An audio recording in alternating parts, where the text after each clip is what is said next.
Good morning po. Tayo po'y mag-aral ng salita ng Diyos. Matthew chapter 5, verse 43 hanggang 45. Narinig niyong sinabi, ibigin mo ang iyong kapwa at kamuhian mo ang iyong kaaway. Ngunit ito naman ang sinasabi ko, ibigin ninyo ang inyong mga kaaway at ipanalangin ninyo ang mga umuusig sa inyo, upang kayo'y maging tunay na mga anak ng inyong amang nasa langit, sapagkat pinasisikat niya ang araw sa mabubuti, gayon din sa masasama, at nagpapaulan siya sa mga matuwid at sa mga di matuwid. Follow the way of love. Bakit po? Kasi ang Diyos po ay pag-ibig. Nilikha niya po tayo dahil po sa kanyang pag-ibig. God created us because of His love. At naniniwala po siya sa paraan ng pag-ibig. Yun po sinasabi ng 1 Corinthians chapter 14 verse 1. Kaya sabi niya, follow the way of love. Ngayon, sabi po rito, pagka tayo daw po'y umiibig sa ating kapwa, sabi po rito, ay tayo'y nagiging tunay na mga anak ng Diyos. At paano po nangyari po yan? Sabi po sa 1 John chapter 4, verse 7 and 8. Mga minamahal, mag-ibigan tayo sapagkat mula sa Diyos ang pag-ibig. Ang bawat umiibig ay anak ng Diyos at kumikilala sa Diyos. Ang hindi umiibig ay hindi kumikilala sa Diyos sapagkat ang Diyos ay pag-ibig. Sabi po rito, ang Diyos ay pag-ibig at ang bawat kumikilala sa Diyos ay may taglay na pag-ibig. Sila po lamang po ang may totoong pag-ibig. Hindi po yung pag-ibig na katulad ng nasa sanlibutan na makasarili, kundi ang pag-ibig na ito, ang tawag po ng Biblia po rito ay agape. Ito po yung ginawa ng Diyos nung ipinigay niya ang kanyang anak sa atin upang mamatay para sa ating mga kasalanan at iligtas po tayo. At yung pag-ibig na yan pong ini-impart ng Diyos sa puso ng bawat sumampalataya sa Kanya. Sabi ng Romans chapter 5 verse 5, ibinubuhos yan sa ating mga puso upang matuto tayong magmahal katulad ng pagmamahal ng Diyos na masasabi po natin na kaya nating ibigin maging ang ating mga kaaway. Ngayon, makapangyarihan po yung pag-ibig na yan. At sa mundong ito, yan po ang dapat taglayin natin. Kaya kailangan po tayong isilang na muli. We must be born of God in order for us to have that kind of love. Kasi sa mundong ito, may dalawang klase po ng nature ang tao. Binabanggit po yan sa 1 John chapter 3 verse 12 hanggang 15. Sabi po rito, huwag tayong tumulad kay Cain, siya'y kampo ng dyablo. Pinatay niya ang kanyang kapatid. Bakit? Sapagkat masama ang kanyang mga gawa, ngunit matuwid ang mga gawa ng kanyang kapatid. Kaya nga mga kapatid, huwag kayong magtaka kung kinapuputan kayo ng sanlibutan. Nalalaman nating lumipat na tayo sa buhay mula sa kamatayan sapagkat iniibig natin ang kapatiran. Ang hindi umiibig ay nananatili sa kamatayan. Mamamatay tao ang napupuot sa kanyang kapatid at nalalaman ninyo ang buhay na walang hanggan ay wala sa mamamatay tao. So dito maintindihan nyo na ang tao pala, kung hindi siya isinilang na muli, is not born of God, posibleng taglayin niya po itong nature na ito, yung nature ni Satan. Sabi sa John 8:44 na mamamatay tao ng pasimula pa. At ganun din naman si Cain. Isipin niyo, no, paano po natutong pumatay si Cain? Siya po yung unang-unang nag-commit ng murder. Kasi meron po siya satanic nature sa kanyang buhay.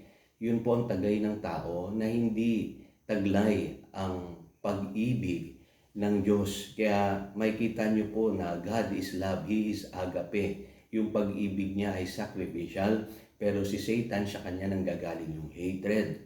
He is the murderer from the very beginning. At the only way na ma-eradicate sa atin yung ganong klase pong nature is for us to be born of God. Ngayon, makikita nyo po yan doon sa kwento po doon sa John chapter 8 verse 1 to 11. Naalala nyo po may isang babae na dinala yung mga teachers of the law and Pharisees kay Jesus na nahuli nila sa act of adultery. Kaya ang ginawa po nila ay tinrap nila si Jesus.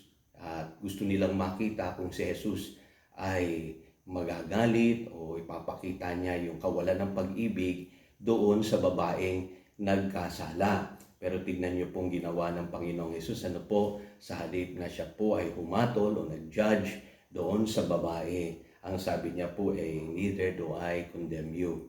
Bakit po? Kasi nung una po, sabi niya, sino sa inyo ang walang kasalanan? Siya ang unang bumato. At isa-isa pong nag-alisan ang mga tao. Bakit po ganon? Kasi ang pag-ibig po, ang goal po niyan ay mag-liberate ng buhay ng tao sa kasalanan. No, hindi para i-condemn, i-down ang tao dahil siya ay nagkasala. Yun po ang essence po ng pag-ibig. Yung kautusan po, itinuturo lamang po niyan yung mali at tama. At dun po nakatuon yung mga pariseyo. Kaya hinamon nila si Jesus, nag-design sila ng trap to make Jesus act outside of love. Pero dahil ang Diyos ay pag-ibig, makikita natin na si Jesus puno ng pag-ibig. Hindi niya kinondemn yung babae, kundi ang sabi niya, huwag ka nang magkasalang muli. Kasi naniniwala po si Jesus na ang tao kapag naramdaman niya ang pag-ibig ng Diyos sa kanyang buhay, titigil ito sa pagkakasala. Amen? Tigit sa lahat, makikita niyo po, only love gives life. Ang pag-ibig po kasi ang nakakapagbigay ng buhay sa tao. Only love can forgive, heal, and restore. Yan lamang po ang pagkakaiba ng pag-ibig sa ibang paraan. Pag ikaw ay nagtanim ng galit, galit ang aanihin mo. Pag ikaw ay nagsimula ng war, division, yun din ang babalik sa iyo. Pero kapag ikaw ay nagtanim ng pag-ibig, gumagaling ang tao. Napapahusay natin ang buhay ng tao. In other words, love gives life. And it is love. And its meaning, ang nagbibigay ng tunay na kahulugan sa buhay ng tao. Kaya nga nung nagpagaling ang Panginoong Hesus, alam niyo po ba, nagpagaling siya ng mga tao dahil sa pag-ibig. Ayon sa Matthew chapter 9, verse 35 hanggang 36. At nagpagaling po siya, nangaral po siya, at nagpagaling po siya dahil meron siyang compassion sa tao. At only love can lift people.